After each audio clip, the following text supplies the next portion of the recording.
It started as a joke, or at least that is what I told myself when my girlfriend handed me the frilly black and white maid costume folded neatly inside a glossy shopping bag with a smirk on her face and a mischievous spark in her eyes. I laughed nervously, thinking she was only teasing, but the seriousness in her voice made my chest tighten. She said, "You promise me once you do anything I asked if it meant proving your trust and love, and today I want to see if you can keep that promise." My throat went dry as I pulled the outfit out of the bag, the silky apron, the lace trim, the tiny puffed sleeves, all screaming femininity in a way that I never thought would be pressed against my own skin. I tried to protest, stammering about how it was ridiculous, how our friends would laugh at me, but she silenced me with a single raised eyebrow and the kind of authority she had always carried so naturally that I found myself unable to resist. As I slipped into the costume in her bedroom mirror, I barely recognized the reflection staring back at me. The fabric clung in ways my usual clothes never did, exaggerating curves. I didn't think I had the apron tied tightly around my waist, made it look smaller than I ever noticed before, and the skirt, which barely brushed my thighs, swished. When I shifted nervously, I tugged at the hem, trying to cover myself, but it was useless. My girlfriend was behind me, watching, her arms crossed, but her lips curled. In satisfaction, she added stockings into the mix, sliding them into my hands as if daring me to refuse. I pulled them up slowly, the soft fabric gliding over my legs, transforming them into something smoother, more delicate than they had ever seemed to me. She gave me a pair of black shoes with tiny heels, not too high, but enough to force me to stand differently, and when I finally looked back at my reflection, my heart gave a nervous jump because the boy I knew seemed to blur around the edges. The transformation wasn't complete, yet she insisted on doing my makeup herself, sitting me down and brushing powders and colors across my face with frightening expertise. I felt the tickle of mascara, the careful drag of eyeliner, the slight sting of lipstick being pressed onto my lips, and every stroke pulled me further from myself. When she finally leaned back and told me to open my eyes fully, I gasped. The mirror showed someone almost unrecognizable, not a joke, not a parody, but a maid with wide, unsure eyes, long lashes, and soft pink lips. Trembling in confusion, I tried to speak, but the voice that came out cracked, thin and uncertain. My girlfriend only grinned, calling me adorable in a tone that felt both playful and commanding.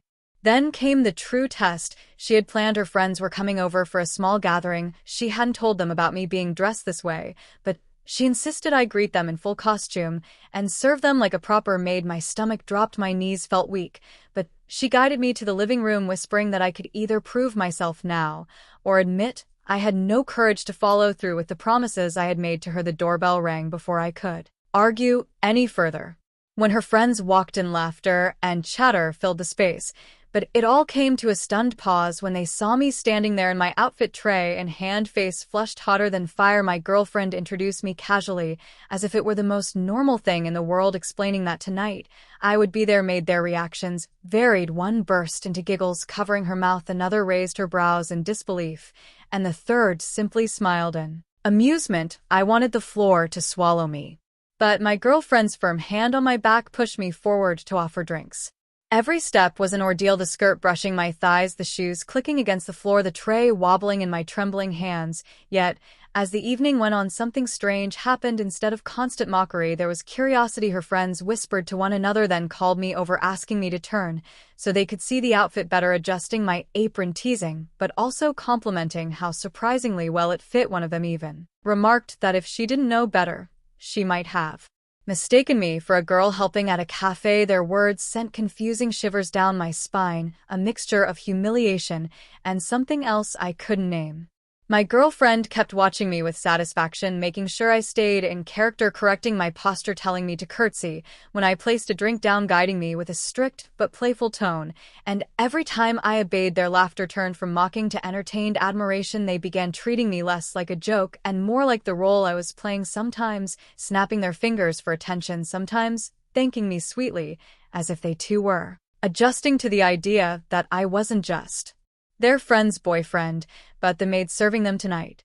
Hours dragged on, and each task stripped away more of the defenses. I had clung to the tray of snacks, balancing precariously the constant reminders to smile. The forced politeness in my voice slowly became natural until I heard myself asking softly if they needed anything else with a curtsy, without my girlfriend even prompting me, and the strangest part was how natural it felt, how easy it became to slip into the role, the makeup, the clothes. The reactions all forming a fragile, but undeniable new identity that both terrified and fascinated me. At one point, one of her friends asked bluntly how I felt wearing all of this, her tone curious rather than cruel. I hesitated, cheeks burning, but before I could stammer, my girlfriend answered for me, saying, "He looks better this way, doesn't he? He always had the potential, just needed the push." And her words made my chest ache, because as much as I wanted to deny it, a small part of me wondered if she was right. When I looked in the mirror again later to adjust my hair, I saw not just embarrassment, but a softness, a strange elegance that tugged at something deep inside me. As the night wound down, her friends left, still laughing and whispering, but with smiles, not ridicule. They patted my shoulder, told me I had done well, and one even whispered that I should consider keeping the look more often because it suited me far more than I realized. My girlfriend closed the door behind them and turned to me with a victorious smile. I thought she would finally let me change back, but instead she told me to sit down, still in costume, her eyes serious, as she explained that tonight had been more than a game. She wanted to see if I could handle being vulnerable, if I could trust her enough to let her guide me into something uncomfortable and strange, and I had passed. I sat there silent, my mind a storm of confusion, pride, shame, and curiosity. She touched my cheek, wiping away a smudge of lipstick with her thumb, and told me that she had never been prouder of me. And in that moment, all the humiliation twisted into something else, because beneath the layers of lace and fabric, I felt something awaken, a part of me that wasn't just about serving or obeying, but about discovering sides of myself I never dared to look at before. When she finally let me change back, I stared at my regular clothes, feeling oddly detached from them. They felt dull, heavy, almost foreign compared to the costume I had worn all night, and that realization unsettled me deeply. I didn't know if I wanted to admit it, but I couldn't shake the thought that maybe my girlfriend saw something in me I hadn't been brave enough to see myself. Maybe the maid in the mirror wasn't just a role. Maybe she was a hidden part of me waiting quietly for her chance to step out and breathe. I don't know where this path will take me, but I know that night changed me forever, because once you see yourself transformed so completely, once you feel the world react to a version of you that shouldn't exist, but somehow does, you can never go back to who you thought you were before. You can only wonder what else waits inside, ready to be revealed. The days that followed were some of the strangest of my life, because once the costume was folded away in her closet, the memory of that night didn't fold with it. Instead, it lingered, sharp and vivid, replaying every time I caught myself glancing at my reflection in shop windows, or every time my girlfriend's friends sent little messages teasing me about my new role. I wanted to brush it off, laugh it away, pretend it was nothing, but every reminder tugged at me like a thread unraveling a sweater. My girlfriend noticed too, of course. She always noticed things about me before I admitted them, and one evening as we sat together, she asked softly if I had thought about what it felt like to be in that costume for more than just the humiliation. I tried to deny it, shaking my head, but she only smiled knowingly and told me that honesty was the only way forward if I wanted to grow. It wasn't long before she introduced small changes into our routine, subtle things. At first, she would hand me an apron while cooking, asking me to wear it instead of my regular clothes. She would guide my voice, telling me to practice softer tones when speaking to her. She even taught me how to tie my hair back in ways that looked neater, though she laughed at my clumsy attempts. Each step seemed harmless in isolation, but together they pulled me deeper into the role until I realized that being her maid wasn't just one night's entertainment. It was becoming a pattern, a game that stretched across days and then weeks. The tension inside me grew. I told myself I was only doing this because I loved her, because I didn't want to disappoint her. But late at night, when the house was quiet, I would sometimes stand in front of the mirror with one of her scarves draped across my shoulders, or try on the stockings she left folded suspiciously close to my drawer, and I would stare at myself, wondering who I was really seeing. It wasn't just play anymore, it was becoming a second self, and that frightened me as much as it fascinated me. Her friends were quick to return to their curiosity. Far from satisfied, they began visiting more often, always with sly grins and playful remarks. Whenever I opened the door, they no longer called me by my name, but instead used nicknames like Matey or Doll, which made me flush, but also made me aware of how much they were enjoying the performance. My girlfriend never corrected them either. Instead, she encouraged me to keep serving them sometimes, even expanding the tasks she assigned. One evening, she placed a feather duster in my hand and ordered me to clean the living room while they watched, sipping tea and chatting as if I truly were just hired help. My cheeks burned with every sweep, but I couldn't deny the strange calm that came with slipping fully into the role. There was a moment one evening that shook me more than the rest, when one of her friends suddenly stood and asked if she could try doing my hair. Before I could object, she pulled me down onto the floor in front of her chair, fingers deftly weaving braids and tucking strands until I felt my head lighter and neater. When she handed me a mirror, I nearly dropped it, because staring back at me was someone I could no longer recognize as just myself, the face framed by soft braids dusted with makeup from earlier, and the maid uniform hugging my body. Looked like a girl, not perfectly, but close enough to make my stomach twist. I mumbled that it was too much, but they only laughed, saying how natural it looked on me.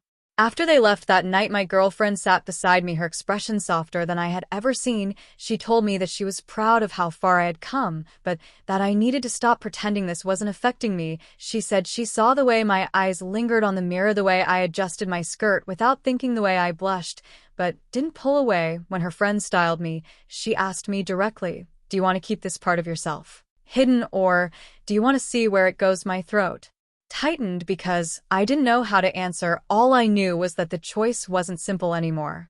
The next morning when I woke up, she had already laid out the costume on the bed waiting for me. The sight made my heart race. She didn't ask this time. She only said, "If you put it on today, it won't be a game anymore. It will be a step forward. If you don't, I'll put it away forever." The silence between us stretched endlessly until my trembling hands reached for the stockings once again. Pulling the stockings up my legs again felt different this time, not like humiliation, but like a choice. Though my hands shook, I smoothed them carefully, and when I slipped the dress over my head, it no longer felt like an alien thing attacking my identity. Instead, it wrapped around me like something familiar, waiting to be acknowledged. My girlfriend watched silently, her eyes locked on every movement, as if testing me to see if I would hesitate. But when I tied the apron myself and stood there with trembling lips, she finally smiled, a proud smile that sent warmth through my chest. She adjusted my bow at the back with gentle fingers and whispered, "See, you already know what to do." That day was not about serving her friends, it was about serving her alone. She handed me tasks one after the other, and though my face flushed, I found a rhythm: sweeping, dusting, folding laundry, each movement slower, more deliberate because of the skirt brushing my thighs and the shoes clicking against the floor. But strangely, that rhythm calmed me. I wasn't thinking about escape or resistance anymore. I was thinking about perfection, about pleasing her, about playing the role completely by holding myself gracefully, speaking gently, smiling even when my nerves buzzed inside me.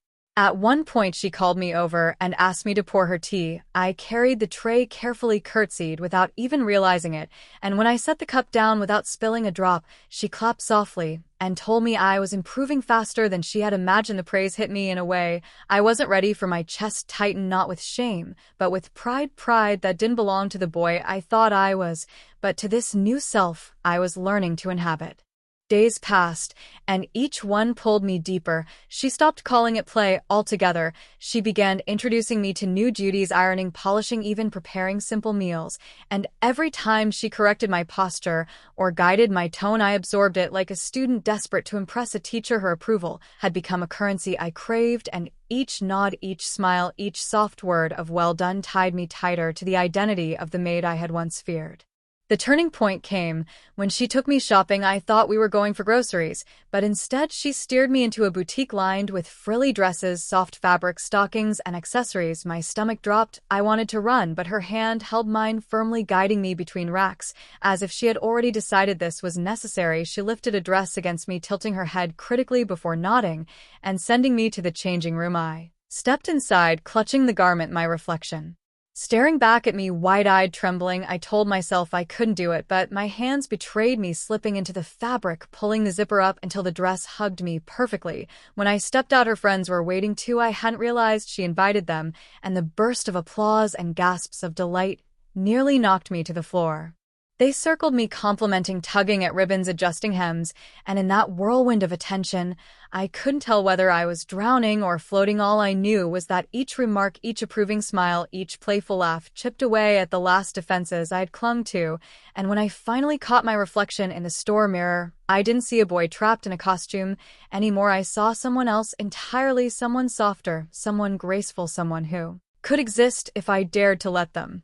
That night back at home, when I carefully hung the new dress in the closet beside the maid uniform, I realized there was no going back. My girlfriend looked at me, her expression a mixture of victory and tenderness, and she asked me quietly, "Are you ready to admit who you're becoming?" I wanted to deny it, but when I glanced at the clothes, when I remembered the way I had walked and smiled in front of her friends, the answer pressed against my lips like an undeniable truth.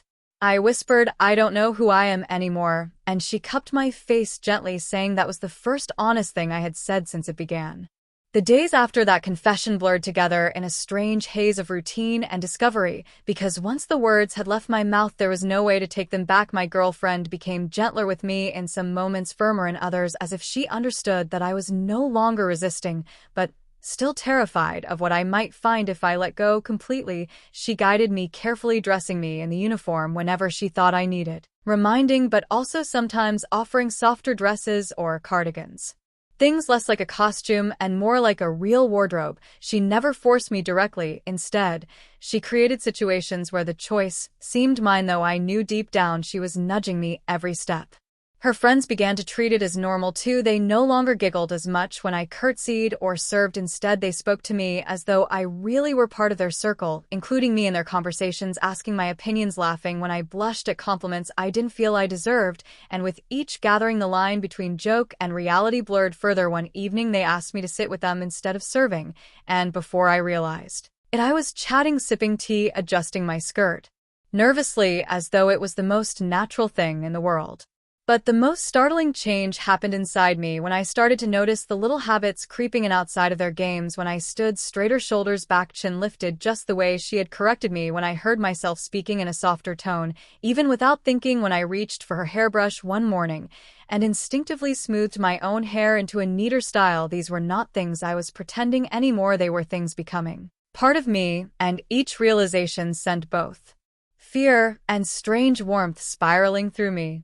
The breaking point came during another shopping trip, this time to buy shoes. My girlfriend insisted my old ones didn't suit me anymore, and when I protested weakly, she simply handed me a pair of delicate flats and told me to try them. I slipped them on and felt how light they were, how differently they made me walk. And when I stood there in front of the mirror, surrounded by her friends again, I heard one of them whisper, "She looks so comfortable now." And my heart skipped because I didn't correct her. I didn't even flinch at the word. I just stared at my reflection, wondering if they were right. That night when we returned home, I sat on the edge of the bed staring at the new shoes resting neatly beside the uniform and the dresses, and I asked my girlfriend in a voice so quiet it barely reached the air, "Do you think I could ever really be that person, the one in the mirror?" Her eyes softened in a way that almost broke me. She sat beside me, held my hand, and said, "You already are. You just don't want to admit it." Yet the words settled into me, heavier than anything I had carried before. I lay awake for hours thinking about everything: the laughter, the makeup, the dresses, the strange comfort of serving, the fear of being discovered by anyone outside their circle, the pride in her voice whenever I obeyed, the way my chest warmed at compliments, even when they confused me. And somewhere in that tangle of memories and emotions, I realized that I wasn't afraid of the clothes anymore. I was afraid of what it meant if I enjoyed them, if I needed them, if this wasn't just about her, but about me. The next morning, when she found me already in the maid outfit before she even asked, her surprise turned into the softest smile I had ever seen, and she whispered, "There you are," as if the person she had been waiting for had finally stepped out from hiding. And though my cheeks burned and my heart raced, I couldn't deny that she was right, because in that moment, for the first time, I felt like I wasn't pretending at all. From that morning onward, something shifted between us. It was no longer her dressing me up or forcing me into roles. It was me reaching for them myself, though my hands still trembled when I tied the apron or adjusted the bow in my hair. The trembling was not from shame anymore, but from anticipation, a nervous excitement that I couldn't shake. Her friends noticed the difference immediately, too. When they next visited, they didn't laugh or tease the way they once did. Instead, they smiled warmly, calling Me graceful, attentive, even elegant words that once would have burned me with embarrassment, but now left me strangely glowing inside. My girlfriend grew more daring, as while she no longer kept my new wardrobe tucked away in secret corners. Instead, she cleared space in her closet and folded my dresses neatly beside hers. She left cosmetics on the counter with the quiet assumption that they were mine too, and when I hesitated staring at them, she simply told me, "You don't have to, but you'll feel better if you try." And she was right the first time I brushed powder across my own cheeks. Without her help, my heart raced, not with fear, but with a fragile sense of pride.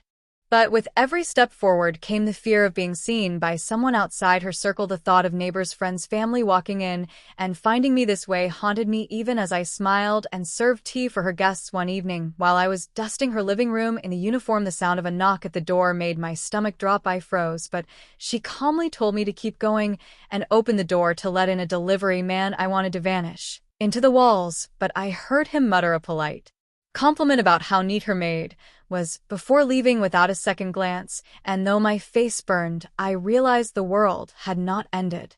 Later that night, she asked me quietly if I noticed how easily he accepted what he saw, and when I nodded, she pressed further, asking if I realized now that maybe the fear I carried was larger than reality. Maybe people would see only what I presented with confidence. The thought settled deep inside me, and I couldn't shake it.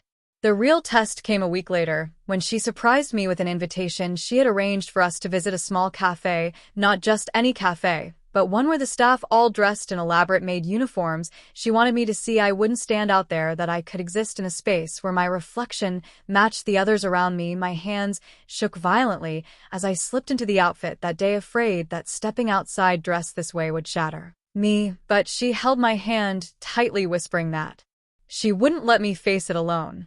Walking through the streets felt like walking on glass, every sound sharper, every glance from strangers a blade against my skin. But when we stepped into the cafe and I saw the other staff bustling about in uniforms like mine, laughing, smiling, carrying trays with practiced grace, something inside me loosened. The customers barely glanced at me, their eyes sliding past as though I belonged. And when my girlfriend guided me to a table, I almost cried with relief. She leaned close and asked softly, "How does it feel to not be pretending?" I swallowed hard and whispered, "It feels like I was meant to be here." The words slipped out before I could stop them, and once spoken, I couldn't take them back. My chest ached with both fear and undeniable truth. Her hand squeezed mine tightly, her smile proud and tender. That night when we returned home, she didn't make me change out of the uniform. She let me sit by the window long after midnight, staring at my reflection in the glass, the lace, the skirt, the soft lines of my face framed by hair brushed back carefully. And for the first time, I didn't see a disguise. I saw a version of myself I couldn't deny anymore. The morning after the cafe visit, I woke up earlier than usual, sunlight spilling across the room, and for the first time in months, I didn't feel the urge to reach for my old clothes. Instead, my eyes drifted to the uniform hanging neatly by the closet door, waiting like a quiet question. I answered without hesitation, slipping into it with practiced movements, tying the apron, straightening the bow, smoothing the skirt, each action steady, calm, almost comforting. My girlfriend stirred awake, and when she saw me already dressed, she didn't say a word at first, just smiled softly, with a look that said more than praise ever could. That day felt different. I moved through the house without being told what to do, dusting, tidying, preparing breakfast before she even asked. She watched me carefully, not as if testing me, but as if witnessing something inevitable taking form. When I set her plate down and curtsied lightly without thinking, she put down her fork, reached across the table, and took my hand, her eyes holding mine as she whispered, "Do you see it now? You're not pretending anymore, you're choosing."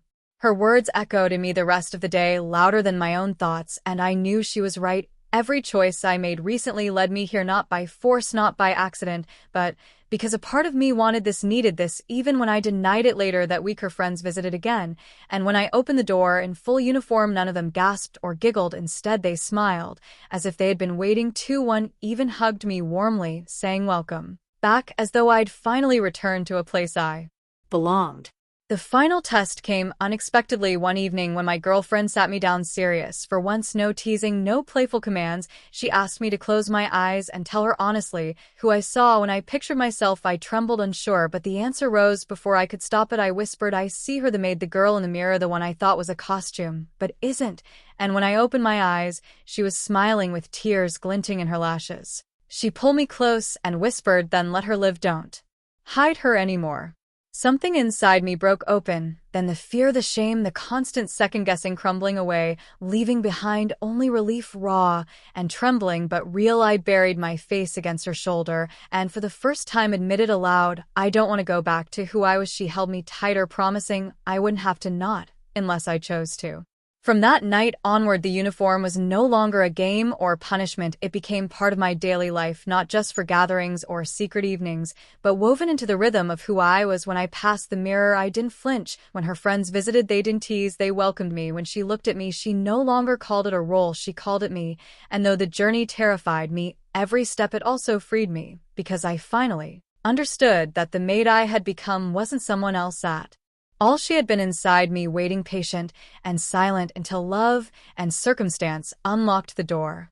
The true test came one quiet Saturday when my girlfriend announced that her friends were coming over again, but this time not just to drink tea or laugh idly. She said they wanted me to host properly, to serve them from beginning to end, as though this house really were mine to manage. And theirs to visit. My heart raced. I had done small things before, served snacks, cleaned while they chatted, but never like this, never, with the full weight of expectation resting on my shoulders. I stood frozen, staring at the uniform hanging ready in the closet, the very same one that had once filled me with dread and humiliation, and now trembled in my hands like a key to a door I was afraid to open, but desperate to step through. I put it on slowly, carefully, savoring each step, stockings sliding smooth against my legs, apron tied snugly around my waist, bow adjusted in the mirror, makeup brushed across my cheeks, until the reflection staring back wasn't a boy in a costume anymore, but a maid prepared to face her guests. When I walked into the living room, my girlfriend gasped softly, not with laughter, not with teasing, but with pride. She whispered, "You're ready." The doorbell rang and my chest tightened, but I forced myself forward, tray in hand, shoes clicking lightly against the floor. When I opened the door and greeted them with a curtsy, their eyes widened, not with mockery, but with delight. They stepped inside, and for the first time, I wasn't shrinking away. I was standing tall, welcoming them, offering drinks, with a steady smile guiding them to their seats, as though this had always been my place. Throughout the afternoon, I moved gracefully between them, refilling cups, serving cakes, clearing plates, answering questions with a calm, practiced voice, and though my cheeks still warmed when they complimented me, I didn't crumble under it. I let their words settle into me like pieces of a puzzle finally fitting together. I saw their eyes change, too, not seeing me as a joke or even just my girlfriend's experiment, but as someone who belonged in the role I had fought so hard against. At one point, one of them leaned toward my girlfriend and whispered something I barely caught. I thought I heard her say, "She's happier now, isn't she?" And my girlfriend only smiled and squeezed my hand. When I passed by, my heart nearly burst, because in that moment I realized they no longer saw the boy at all. When the evening ended and they left with warm goodbyes, I stood in the doorway, still in uniform, the house quiet around me. I expected to rush and change back, but I didn't move. I looked at my reflection in the darkened window, the lace, the skirt, the faint glow of lipstick on my lips, and I whispered to myself, "This is me, not punishment, not play, not a secret shame, but me." My girlfriend came up behind me, wrapping her arms gently around my waist, and resting her head on my shoulder, she whispered softly, "Do you remember the first night when you swore this was impossible?" I nodded, unable to speak, and she kissed my cheek before saying, "Look at you now, you're not hiding anymore, you've become the person you were meant to be." And for the first time since this began, I believed her.